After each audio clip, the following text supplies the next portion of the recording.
तपाईलाई यदि एआई वा प्रविधिको बारेमा थाहा छैन, तपाई कुनै प्राविधिक वा कोडिङको पृष्ठभूमिबाट पनि हुनुहुन्न भने पनि अब चिन्ता नगर्नुस्। आजको यो फ्री एआई मास्टर क्लासको पहिलो भिडियोमा म तपाईलाई एआई वा भनौं जेनेरेटिभ एआई को बारेमा साधारण एकदमै सिम्पल सजिलो भाषामा बुझाउने प्रयास गर्दैछु। प्र्याक्टिकलमा एकदमै फोकस गर्नेछौँ। यदि तपाईँ यो च्यानलमा नयाँ हुनुहुन्छ भने यो च्यानललाई सब्स्क्राइब गर्न चाहिँ नबिर्सनु होला। सबैभन्दा पहिले त यो जेनेरेटिभ एआई वा लार्ज ल्याङ्ग्वेज मोडल एलएलएम भन्ने जस्ता ठुला शब्दहरूलाई तपाईँले बिर्सिदिनुस्। यस्ता ठुला शब्द याद गर्नु जरुरी छैन। एआईलाई एकदमै सजिलो भाषामा बुझ्नको लागि म तपाईलाई एउटा एक्जाम्पल दिँदैछु। अब तपाईले यहाँ मेरो मोबाइलको स्क्रिनमा हेर्नुहोस्। तपाईले मेरो मोबाइलको स्क्रिनमा हेर्न सक्नुहुन्छ। तपाईलाई म यहाँ साइडमा पनि देखाइदिन्छु एउटा एक्जाम्पलको लागि। म घर भनेर मात्रै लेखेँ, मैले घर पुरै लेखिनँ, घर मात्रै लेखेँ। यहाँ तपाईले देख्न सक्नुहुन्छ प्रेडिक्ट गरिदिइसक्यो। अब यो पछाडि के लेख्दै हुनुहुन्छ भनेर मलाई यहाँ घरतिर अथवा घर मात्रै लेख्दै हुनुहुन्छ कि हैन, त्यसपछि घर लेखिसके पछाडि घरतिर जाँदै हुनुहुन्छ जस्ता।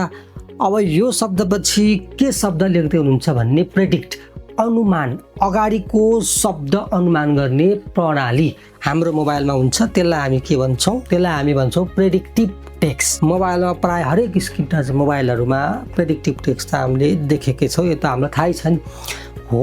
अब के बुझ्नु पर्यो त भन्दाखेरि एआईलाई सजिलो भाषामा सुरुमा यसरी बुझौँ कि यही प्रविधिको यही प्रेडिक्टिभ टेक्स्ट अगाडिको शब्द अनुमान गर्ने प्रणाली, यही प्रविधिको चाहिँ स्मार्ट शक्तिशाली बनाइएको रूप हो। यसरी बुझ्नुभयो भने पछिलाई एकदम सजिलो हुनेवाला छ। एआईसँग मान्छेको जस्तो दिमाग पनि हुँदैन, यसले सोच्न पनि सक्दैन, यसले महसुस पनि गर्न सक्दैन। यसले त के गर्छ त भन्दाखेरि संसारभरिको करोडौं किताबहरू, लेखहरू र इन्टरनेटको सम्पूर्ण शब्दहरू पछि कुन चाहिँ शब्द आउँछ, अर्थ मिल्छ भन्ने द्रुत गतिमा यसले म्याथमेटिकल प्रेडिक्सन गर्छ, भनौँ गणितीय अनुमान यसले गर्छ। त्यसैले एआईलाई हामीले जादु वा सर्वज्ञानी भनेर मान्नुभन्दा पनि 24 घण्टा काम गर्ने, चलाक, छिटो काम गर्ने स्मार्ट अथवा रिसर्च एसिस्टेन्ट भनेर हामी भन्न सक्छौँ। रिसर्च एसिस्टेन्ट भनेर हामी भन्न सक्छौँ। कुरा मात्रै गरिरहेको भएन, अब प्र्याक्टिकल पनि त गर्नु पर्यो। ल आउनुहोस् अब हामी प्र्याक्टिकल गरेर हेरौँ है त। आउनुहोस्। भिडियोलाई लाइक र कमेन्ट गर्नुहोस्, साथीहरूसँग सेयर गर्नुहोस् र सब्स्क्राइब गर्नुहोस्। सँगै नयाँ कुरा सिकौँ। सबैभन्दा पहिला तपाईँ च्याट जिपिटीमा गएर च्याट जिपिटी अथवा अब क्लाउडे तपाईँ कुन चाहिँ चलाउने गर्नुहुन्छ त्यसमा गएर लगइन गर्न सक्नुहुन्छ। जुन गरे पनि एउटै हो है त, सुरुमा यो किनकि आज डे 1 हो है, नबिर्सिनु होला। त्यसैले जुनमा गर्नुभयो भने हुन्छ। मोबाइलमा गर्दै हुनुहुन्छ भने मोबाइलमा चाहिँ तपाईँले डाउनलोड गर्न सक्नुहुन्छ। च्याट जिपिटी अथवा क्लाउडै लेख्नुभयो भने त्यहाँ आइहाल्छ। एप डाउनलोड गरेर पनि गर्न सक्नुहुन्छ। सबैभन्दा पहिला तपाईँले लगइन गर्नुपर्ने हुन्छ अथवा साइनअप गर्नुपर्ने हुन्छ है त। पहिला तपाईँले यहाँनिर देख्न सक्नुहुन्छ माथिपट्टि लगइन साइनअप। तपाईँले अब लगइन गर्नुभयो भने हुन्छ, साइनअप गर्नुभयो पनि हुन्छ। मैले चाहिँ पहिल्यै गरिसकेको भएर म चाहिँ लगइन गर्दैछु। गुगलबाट लगइन गर्न सक्नुहुन्छ सिधै। साइनअप गरिराख्नु पनि पर्दैन, तपाईँले मोबाइलमा त गरिरहनु भएको छ भने त सिधै लगइनै गर्नुहोस्, डाइरेक्ट आफै लगइन हुन्छ है। साइनअप गर्नु पर्दैन। तपाईँको यहाँ तल नाम देखाएको छ, एउटा कुरा फ्री भनेर मेरो नाम आइसक्यो। तपाईँलाई यहाँ अब मैले एउटा उदाहरणको लागि एउटा प्रश्न यहाँ पहिले तयार गरिराखेको छु। यहाँ यो प्रश्न तपाईँलाई यहाँ मैले सोध्दैछु है, तपाईँ हेर्नु है त। यदि केशवले कुनै कम्पनीको म्यानेजर भएर काम गर्यो भने अफिसका 3वटा मुख्य नियमहरू के हुन सक्छन्? रमाइलो पारामा भन भनेर मैले यसलाई अब सोधेको छु। अब यसले के भन्नु छ है त। अब यहाँलाई हेरिहालौँ।